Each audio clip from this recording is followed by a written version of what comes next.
সর্বভারতীয় তৃণমূলের ২৪তম প্রতিষ্ঠা দিবস উপলক্ষে মিনাখার মোহনপুর তৃণমূল কংগ্রেসের অঞ্চল সভাপতি যোগেশ্বর প্রামাণিকের উদ্যোগে বুড়িরহাট বাজারে অনুষ্ঠিত হল কম্বল বিতরণ অনুষ্ঠান। আজ শুক্রবার সর্বভারতীয় তৃণমূলের ২৪তম প্রতিষ্ঠা দিবস। এই প্রতিষ্ঠা দিবস উপলক্ষে মিনাখার মোহনপুর অঞ্চল তৃণমূল কংগ্রেসের সভাপতি যোগেশ্বর প্রামাণিকের উদ্যোগে মোহনপুর অঞ্চলের শতাধিক দুস্থ পরিবারের হাতে তুলে দেওয়া হল শীতবস্ত্র। এদিন বুড়িরহাট বাজারে এক বিশেষ অনুষ্ঠানের আয়োজন করা হয়।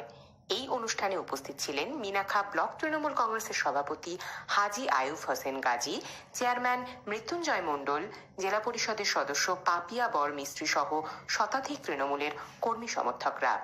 অনুষ্ঠানের শেষে সাংবাদিকদের মুখোমুখি হয়ে মোহনপুর অঞ্চল তৃণমূল কংগ্রেসের সভাপতি যোগেশ্বর প্রামাণিক কি বললেন শুনুন।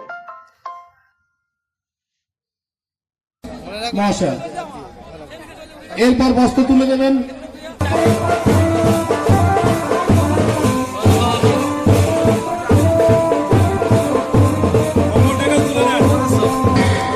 মিনাখা ব্লক তৃণমূল মানুষদেরকে ওই ক্যাম্পে পুরে দিয়েছে।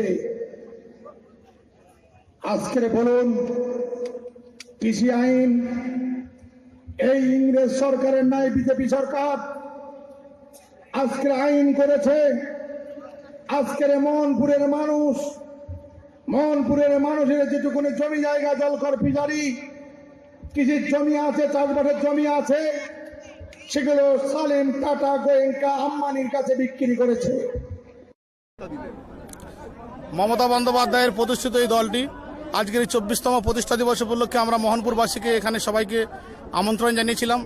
একটু আগেই মঞ্চে ছিলেন আমাদের মিনাখা ব্লক তৃণমূল কংগ্রেসের সভাপতি আয়ুব হোসেন গাজী এবং মিনাখা বিধানসভার চেয়ারম্যান মৃত্যুঞ্জয় মণ্ডল মহাশয়, পঞ্চায়েত সমিতির সভাপতি মাননীয় গোবিন্দচন্দ্র পাত্র সহ আমাদের অঞ্চলের প্রধান উপপ্রধান এবং তৎসহ মেম্বাররা এবং জেলা পরিষদ সদস্য পাপিয়াবর। সাধারণ জনমানুষের কাছে আমরা এই প্রচারটাই দিলাম, এই বার্তা, আগামী ২০২১ বিধানসভা নির্বাচন আমাদের এই তৃণমূল কংগ্রেসের প্রতিষ্ঠা দিবস উদযাপন উপলক্ষে তৃণমূলের পতাকা তলে দাঁড়িয়ে সবাই আমরা মোহনপুরবাসী একসঙ্গে জোটবদ্ধ হয়ে দৃঢ়প্রতিজ্ঞ এই প্রতিজ্ঞা নিলাম ২০২১ বিধানসভা নির্বাচনে মমতা বন্দ্যোপাধ্যায়কে তৃতীয়বারের জন্য মুখ্যমন্ত্রী হিসাবে তার পদে আসীন করার জন্য আমরা মোহনপুরবাসী ৫,০০০-এরও বেশি অধিক ভোটে আমরা লিড দিয়ে বুঝিয়ে দিতে চাই মমতা বন্দ্যোপাধ্যায়ের পাশে আছি, বাংলার মানুষের একমাত্র মমতা বন্দ্যোপাধ্যায়কে চাই।